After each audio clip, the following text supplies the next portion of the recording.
Chegamos ao nosso último estudo. Por que é importante que a gente ensine os nossos filhos sobre finanças? E qual é a influência que o nosso exemplo leva para eles? É agora no programa Escola Bíblica.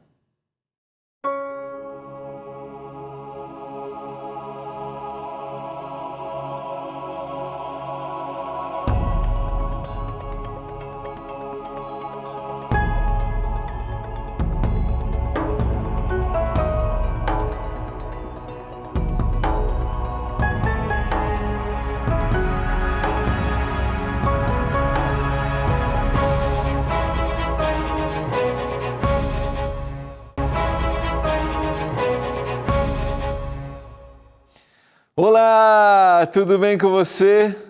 Última semana de 2022. Como é que foi o Natal? Como é que foi o final de semana? Muitos presentes? Ganhou muitos presentes? Comprou todos os presentes dentro do orçamento? Hein? A gente está falando sobre finanças, né? Então a gente tem que aplicar aqui. Eu espero que seu Natal, seu final de semana tenha sido muito agradável. Espero que você tenha desfrutado. Se você não passou o momento que você desejou, eu espero que o Espírito de Deus traga consolo, acolha você e que a gente siga, né? Que você siga em frente com a certeza de que você não está sozinho. Chegamos ao nosso 12º estudo. Bênçãos compartilhadas. E aí voltamos àquela ideia inicial. O dinheiro sem Deus pode ser um caminho de ruínas. O dinheiro com Deus pode se transformar numa bênção. A gente recebe essas bênçãos? Sim, a gente recebe essas bênçãos. Mas também nós somos abençoados para que outros sejam abençoados. E hoje e amanhã nós vamos trabalhar, primeiro, a influência que nós, como pais, geramos na vida dos nossos filhos com o nosso comportamento em relação às finanças. Essa é a primeira coisa. E, como consequência disso, esse ensino, nós podemos criar uma geração que abençoe outras pessoas. Porque, biblicamente, os recursos vêm como bênção para a nossa vida, para que a gente compartilhe essas bênçãos. No nosso último encontro, nós vimos a orientação ou a descrição bíblica de um povo extremamente limitado financeiramente, mas que dentro das limitações desejaram abençoar a outros. E é isso que a gente deseja oferecer para você nesta visão bíblica de educação financeira, para que você influencie sua casa e para que a gente influencie aqueles que estão próximos de nós. Eu espero que 2023 seja uma benção. É o seguinte, deixa eu explicar. Hoje e amanhã a gente vai tratar esse assunto. Na quarta-feira, nós vamos ter uma convidada especial que vai explicar aqui junto, a gente vai bater um papo com ela, Kathleen, que apresenta o Saldo Extra no NT Play, e ela vai dar dicas de como você fazer seu orçamento. E no último programa desta temporada, nós vamos pegar as grandes lições que a gente aprendeu nesses 12 temas do nosso guia. Ainda dá tempo, você pode pedir seu guia, sempre dá tempo, né? Não termina. E você pode assistir toda a nossa temporada através do ntplay.com e também no nosso canal do YouTube. Vamos colocar aqui o youtube.com/Escola Bíblica NT. É isso aí, está aqui, ó. youtube.com/Escola Bíblica NT. Você pode assistir toda a temporada. Vamos orar pedindo iluminação do Senhor ao abrirmos mais uma vez a palavra. Pai, nos dê entendimento, lucidez, que a gente busque no Senhor sabedoria sempre, para todas as áreas da vida, e agora especialmente para a área financeira. Eu peço que o Senhor abençoe cada um dos nossos telespectadores, em nome de Jesus. Amém. No nosso último encontro, nós falamos um pouquinho sobre a nossa fidelidade a Deus, falando um pouco sobre os dízimos e as ofertas, aquilo que eu devolvo não é uma troca, mas é a certeza de que Deus me dá todas as coisas e as ofertas, eu devolvo o dízimo e as ofertas é segundo as bênçãos que eu recebo. Os dízimos para atender às necessidades espirituais da comunidade religiosa, para que o evangelho seja pregado. Necessidades espirituais eu teria que trocar, né? Na realidade, assim, aqueles que trabalham diretamente com as questões espirituais e a apresentação da mensagem de salvação e as ofertas para atender às necessidades daqueles que fazem parte da comunidade, daqueles que estão perto da gente, para que uma comunidade religiosa, uma igreja, seja uma influência positiva. Vamos lá, vamos na sequência, chegamos ao nosso último estudo, que é Bênçãos Compartilhadas, que é o capítulo 12. E eu quero começar com uma pequena reflexão com você. Todos nós recebemos privilégios de alguma forma. Ligado às questões materiais, quando você recebe uma remuneração por aquilo que você fez, é um resultado positivo, é um reconhecimento. Este é um privilégio. Eu poderia citar outras áreas da vida que nós temos privilégios, mas sempre com um privilégio vem uma responsabilidade. E ao longo de toda a nossa temporada, nós falamos um pouquinho sobre a responsabilidade que eu tenho com os recursos que eu ganho. Ou seja, viver dentro do orçamento é viver com responsabilidade. Cumprir os compromissos feitos é viver com responsabilidade. Eu recebo o privilégio, mas eu assumo a responsabilidade. Agora, saindo um pouco da questão material, que é a parte introdutória para o nosso tema de hoje, a paternidade é uma responsabilidade. A maternidade é um privilégio melhor. A maternidade é um privilégio. A paternidade é um privilégio. Mas junto com este privilégio que nós temos, vem a responsabilidade. E a gente trabalhou já falando sobre isso nas questões emocionais aqui, que Deus nos dê capacidade para que a gente cumpra a nossa responsabilidade. Eu não estou falando para você, não sei se você teve pais que cumpriram com a responsabilidade, tiveram o privilégio e cumpriram. Talvez estou falando para você que não teve isso. Lembra? Deus, o nosso grande Pai, é capaz de reverter qualquer situação adversa. Mas pensemos agora em nós. Eu poderia citar um outro exemplo. Talvez você ainda não tenha filhos, mas tem o privilégio de estar casado, e junto com esse privilégio vem a responsabilidade. Viver dentro do orçamento está essa responsabilidade. Agora, na questão da paternidade, da maternidade, este privilégio vai me levar a uma responsabilidade, associando este tema de privilégio e responsabilidade com as questões materiais. Ou seja, como eu devo compartilhar com os meus filhos essas questões materiais? Como eu devo apresentar para ele? Qual é a influência, o meu exemplo? E o primeiro ensino é o meu exemplo. Eu sempre gosto de dizer, até acho que já falei aqui em algum momento, quando eu vou dedicar um bebê, na Igreja Adventista nós fazemos dedicações de bebês, conforme foi com Jesus. Eu sempre digo que a primeira Bíblia que os nossos filhos leem somos nós. A primeira imagem a respeito de Deus, de Jesus Cristo, da atuação do Espírito, é lida no nosso viver, no nosso procedimento. Por isso, quando a gente associa o tema material, ou seja, financeiro, com o privilégio de termos filhos, aí entra o nosso cuidado. Quais são os principais ensinamentos que nós devemos compartilhar com os nossos filhos? E isso está, lógico, no nosso guia de estudos. Primeiro, viver dentro dos limites. Por isso, estipular limites sempre é importante. Entender que eu posso ir até aqui e o limite não é uma perda de liberdade. Pelo contrário, viver dentro dos limites é estar livre, porque eu posso fazer o que eu quero.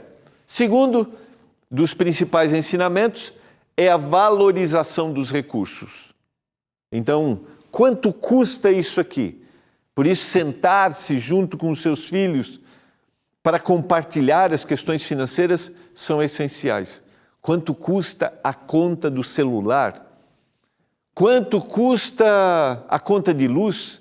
Quanto custa a conta de água? Quanto custa a internet? Quantas horas são gastas para que você consiga oferecer isso para a sua família? Tão importante. Quantas horas de trabalho você gastou para que o seu filho tivesse um tênis novo? Ele precisa entender isso.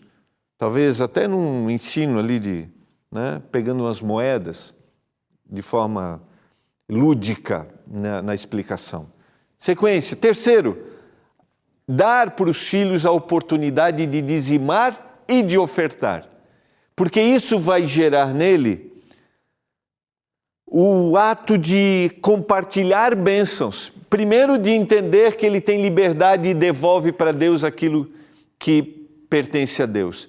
Ele entende no ato de dizimar que é Deus que dá todas as coisas e que a mensagem deve ser levada através da comunidade religiosa.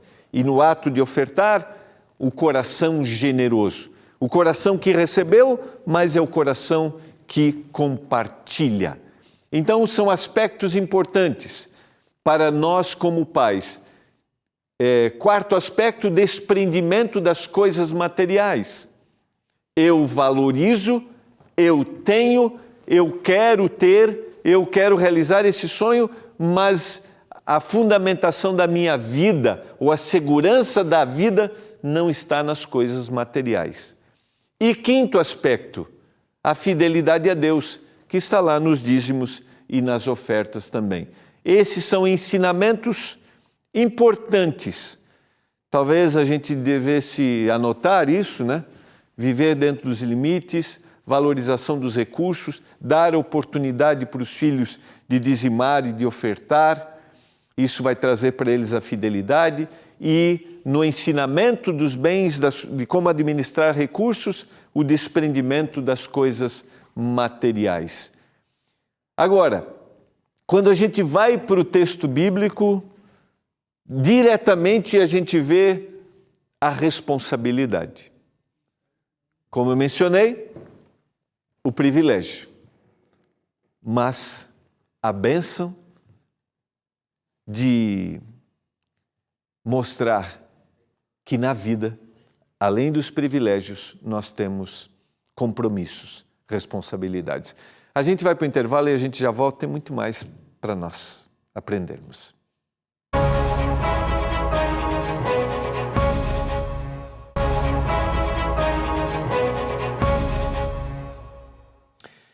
Estamos de volta, você está acompanhando o programa Escola Bíblica. Estamos na última semana da temporada Educação Financeira à Luz da Bíblia.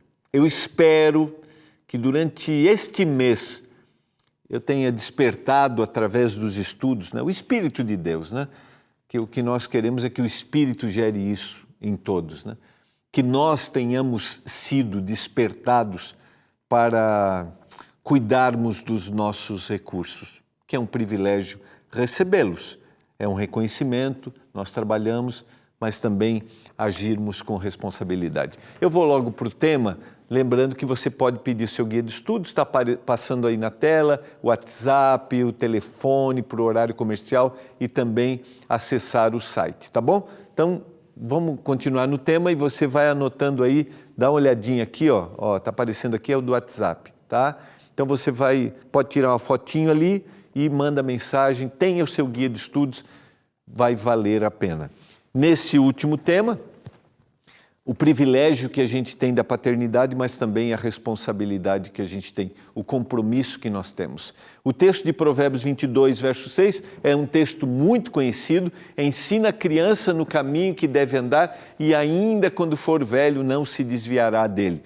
Lembrando que os provérbios é uma verdade, não é uma verdade definitiva, mas uma verdade condicional, porque aqui está a liberdade de escolha, mas a possibilidade de ele nunca abandonar esse caminho é maior se você dedicar a ensinar, ainda que ele possa. Mas a gente fica com a primeira parte, que é o nosso compromisso, ou seja, ensina, instrui, dedica, dá tempo para isso, gasta tempo. Hoje, nós às vezes não queremos gastar tempo.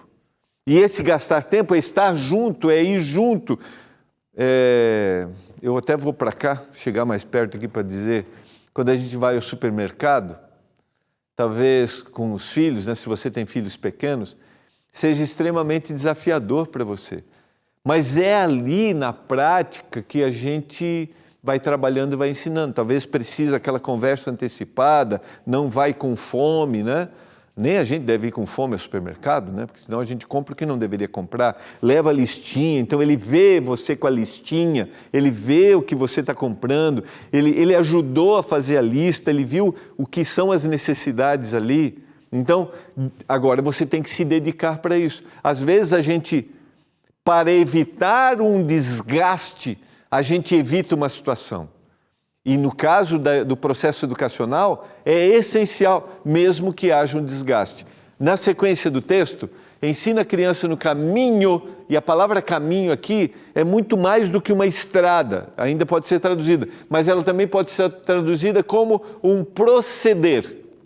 Então, ensina a criança, dedica no caminho, no proceder em que ela deve andar, como ela deve agir, lembrando que o seu exemplo é a maior influência. Lembrando que nesta prática constante a gente vai ensinando e influenciando pelo nosso agir, ou seja, pelo nosso exemplo. E o ingrediente essencial para a administração financeira é este amor em ação. E este é o primeiro caminho para ser ensinado para os nossos filhos. Ou seja, a generosidade se dará através do seu ensino. Então vamos fechar isso aqui. Lembra dos 5 itens? Você vai ensinar todos os passos, todo o procedimento, o valor que se tem, a fidelidade, a oportunidade de devolver o dízimo, quanto custa cada coisa. Agora você também vai ensinar o ato de ser generoso. Porque quando a gente vai para o texto bíblico, a gente viu isso no início da temporada, o problema que a Bíblia apresenta não está com o enriquecimento e com o dinheiro, mas está na forma como eu vou agir com o dinheiro e com aquilo que eu desejo.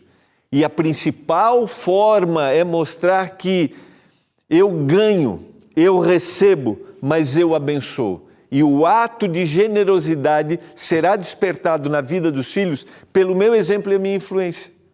Então, quando você fizer o seu orçamento junto, você já separou seu dízimo, você separou o valor de oferta.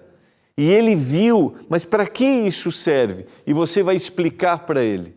Porque esse é o ingrediente essencial quando a gente está falando de administração financeira. E eu quero gastar agora um pouco de tempo falando sobre esse tema. E a gente vai para Atos, capítulo 20, verso 35. Mais uma dessas histórias de generosidade. E esse é um verso interessante. Tenho-vos mostrado em tudo que, trabalhando assim, é mister socorrer os necessitados e recordar as palavras do próprio Senhor Jesus. Mas mais bem-aventurado é dar do que receber. Esse texto tem uma coisa interessante que Paulo está falando. Deixa eu até voltar aqui. Atos capítulo 20. São palavras de Paulo, sim, mas deixa eu só confirmar. Atos capítulo 20, verso 35. Exatamente, ele começou lá no verso 13. Paulo embarca, chega a Mileto, depois tem a sua fala lá em Mileto, aos presbíteros da igreja de Éfeso, e aí é exatamente essa fala. Ele está falando à igreja de Éfeso. Mas o que tem de interessante nesse verso? Se você ler todo o Novo Testamento, os evangelhos melhor, você vai perceber que a gente não encontra Jesus falando isso.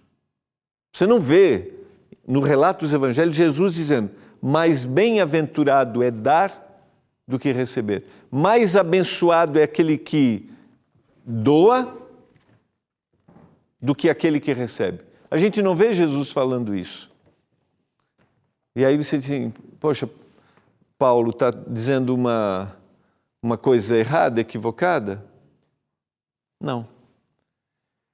Quando a gente vê a história de Jesus, a gente vê que se tornou tão comum isso, e a gente tem descrições, a gente tem a parábola do bom samaritano, a gente tem a vida de Jesus era doar-se para o outro. Que isso se tornou tão comum que se transformou numa prática de reconhecimento. É óbvio que em algum momento alguém ouviu as palavras diretamente, mas muito mais do que ouvir as palavras diretamente, a vida de Jesus era abençoada porque mais ele oferecia do que recebia. E ele estava dizendo isto para os seus discípulos. Como, por exemplo, vocês serão reconhecidos nos últimos dias pelo amor, porque vocês amam. E amor é dar, oferecer algo para alguém, ao ponto dele revelar que a sua vida foi o maior ato de amor, porque ele deu a vida. E esse ato de generosidade deve ser reconhecido em todos aqueles que são filhos de Deus. A sequência diz, Mateus capítulo 22, verso 37 a 39. Respondeu-lhe Jesus: amarás o Senhor teu Deus de todo o teu coração, de toda a tua alma e de todo o teu entendimento. Este é o grande primeiro mandamento. O segundo, semelhante a este, é: amarás o teu próximo como a ti mesmo. E amor é o que o amor faz. Estou fazendo aqui uma citação de um livro, O Monge Executivo, que é um livro de liderança, que é uma análise de 1 Coríntios 13. Aqui está o resumo. O amor em ação reflete aquele que está ligado a Deus. E esse amor em ação se dá também de abençoarmos outras pessoas com os nossos recursos. Minha pergunta para hoje é: os nossos filhos, eles têm percebido que nós amamos e nos preocupamos com os outros? Nós temos ensinado os nossos filhos sobre questões financeiras e sobre o ato de ajudarmos?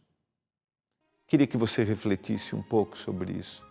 Aí você pode me dizer: pastor, eu tenho dificuldades de ter as minhas coisas. Lembra bem. Lembra que não importa quanto você doa, não importa quanto você ajuda, importa que você doa, você ajuda. Eu sempre gosto de pensar no exemplo que a gente tem aqui. Não é Anjos da Esperança, né? Mas eu quero dizer, não é o programa, né? Mas eu quero dizer que com R$5 nós enviamos um guia de estudos para ajudar alguém. E esses R$5 são dados pelos nossos anjos da esperança. O que importa é agir, não importa quanto foi.